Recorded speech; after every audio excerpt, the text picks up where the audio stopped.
Hi, I'm James. I'm 26 and I'm a software engineer in the Tennessee Valley area.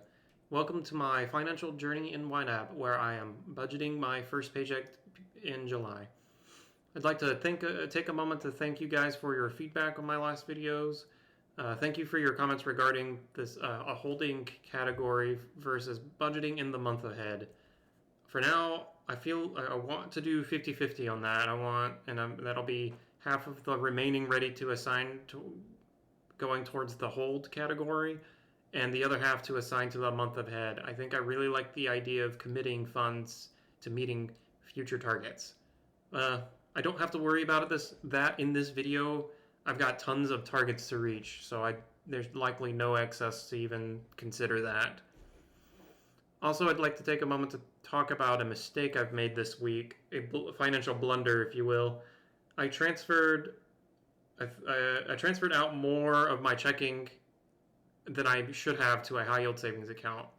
So I've got to be more careful about ensuring I've got enough with money in my checking account for a given month.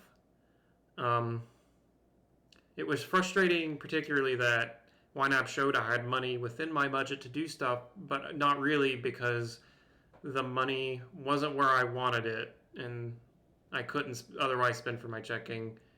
And I know it should be obvious, hey, ensure that you have enough money in your checking to meet your goals, but guess I just wasn't thinking that day, and I made the mistake and had to roll with it. And before you say it, I'm pretty sure credit cards would have been a great solution for that, but using credit cards, because I'm in credit card debt right now, using a credit card felt like taking a few steps back. But I've got to accept credit cards as a tool for my budget, and given this YNAB framework, that shouldn't be as much of a problem as it was in the past. Particularly because if I spend on a credit card, YNAB will automatically allocate what I can use within my budget to pay down a credit card. And also, one thing that I'm trying this month is I set up a shared banking account between my partner and I. We're going to commit some of our paycheck, so we set up a direct deposit to meet some of our fixed costs per month. And the first thing that we tried to do is meet our rent via direct deposit. So I've got a bill payment account that both myself and my partner are contributing to, and that should help with some of the automatic making sure where money is. So that should evolve over time, and we'll see how that is. So let's go ahead and assign some money, assign my dollars. So the first thing to look at is my overspent categories, and this overspent would be my credit card payment. I may have mentioned in my last video that I have an auto payment set up to meet this goal automatically, and I just haven't budgeted for it yet, so for you guys. So that's $298 that came out of my paycheck that got transferred automatically after I got paid. So let's go ahead and budget for that, to assign $298 to this category. Okay, so that's all of my overspent categories accounted for.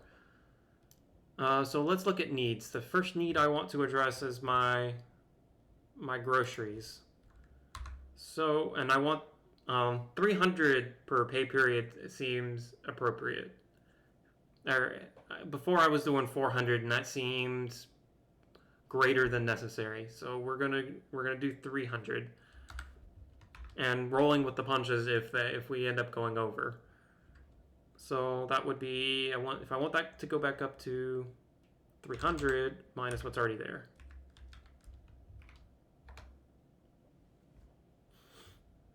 So that's groceries. Okay, so before I go to assigning the rest of my needs, I want to cut myself some slack. I want to assign $40. That's 20 to eating out and 20 to fun. I think the key to success here is it's not reasonable, in my opinion, to cut out all discretionary spending, but to ensure it's within the budget. So I've cut myself slack $40, and that I don't have to feel horrible about not all of my money being assigned to things and not feeling like I have room to do anything.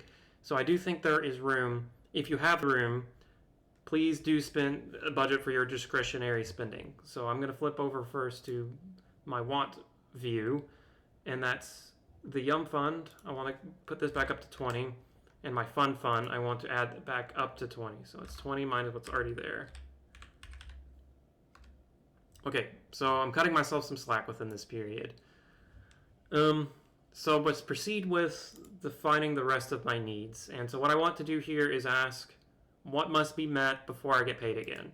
So I just got paid today. My next pay period is the 23rd. So we're looking for targets with by 23rd and less.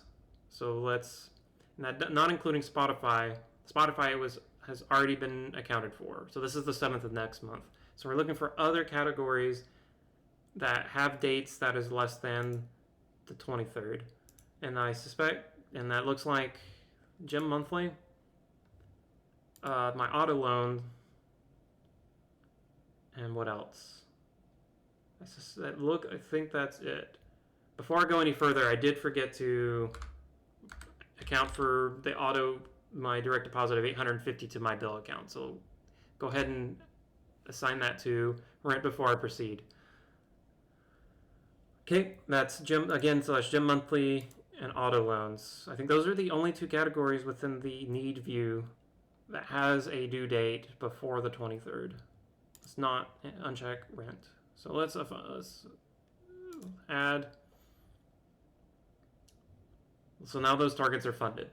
I want to proceed with, before I start doing any more wants and any more sinking funds, let's go ahead and cover, in ascending order by date, the remaining needs. It looks like, so 7th, that's fine, 28th, 24.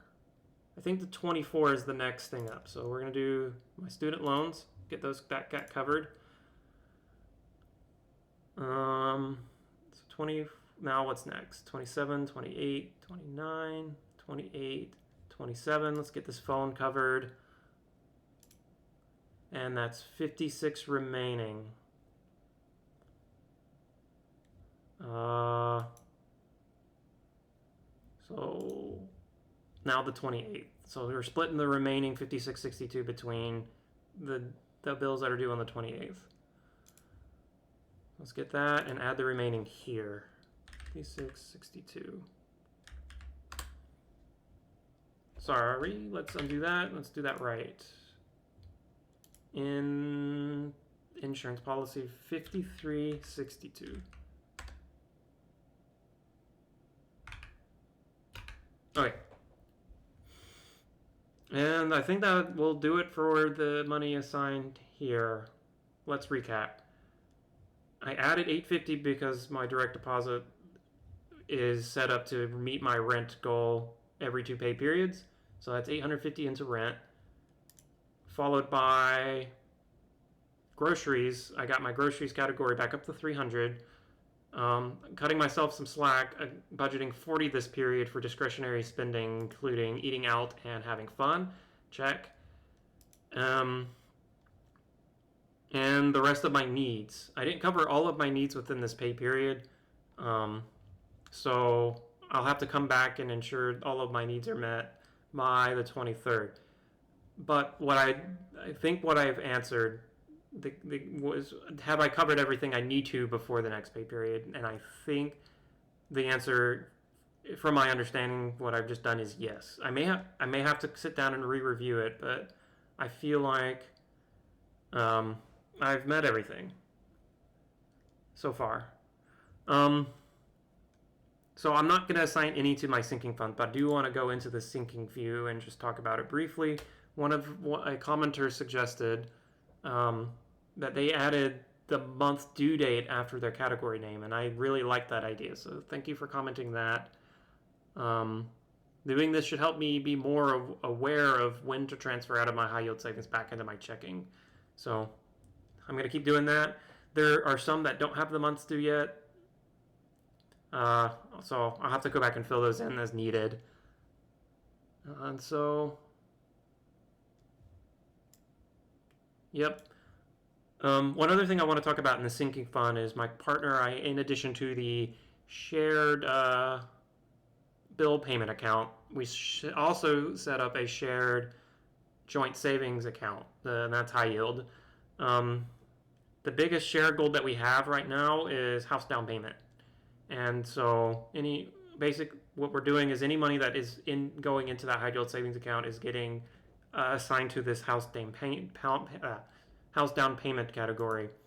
We're gonna try to save up 15,000, which is basically a 5% down payment on a what 15% down on I think a 300,000, which would be our I don't know, I guess our maximum house purchasing power. But yeah, so we're going to contribute to this, and I think any money that goes into this account will get put into this category. But I think the name, it's basically house payment, and we're also going to treat that as take money out of it as an emergency as well. So that'll be fun, but that's future, and I didn't get to. I did. So one thing, I may be circumventing the YNAB method here, but because I want it to be clear what the money, whose money's job in this, which one is it? Emergency and house. I've been assigning income into this directly to the house savings, so that does kind of circumvent the. Maybe it circumvents. Maybe you guys can let me know in the comments below. I don't know if this circumvents the normal flow for YNAB. But to me, it's like I don't want a logical separation of the ready to assign and what category goes into here. I want explicitly any income inflow into this account is the house down payment category, and perhaps the occasional emergency will get pulled out of here. Please let me know what you think about this. I think I like doing it this way, but if there are any reasons why I shouldn't be doing it this way, also let me know, and I would like to consider that. But yeah, I think that's all I want to talk about this video. Thank you for watching. See ya.